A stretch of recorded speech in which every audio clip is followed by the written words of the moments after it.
So let me very briefly summarize the key characteristics of the medications for type 2 diabetes. And the DPP-4 inhibitors are extremely well tolerated with very low risk of hypoglycemia. In fact, very rare adverse events, but their cost is fairly high and their A1C lowering is generally very modest.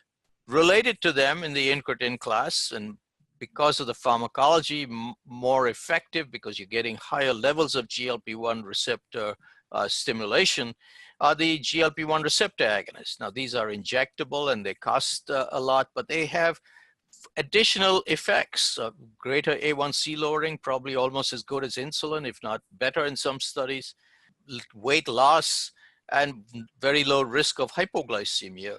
But GI side effects are very common. Some of them, like semaglutide and liraglutide, have been shown to have beneficial effects on atherosclerotic cardiovascular disease, which if your patient has that, it may be a reasonable choice.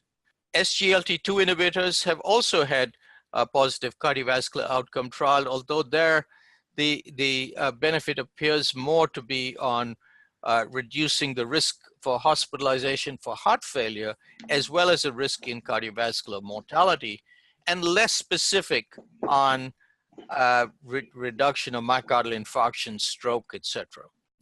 The A1C lowering is relatively more modest compared to GLP-1 receptor agonists, but they tend to work in most people provided they have reasonable renal function.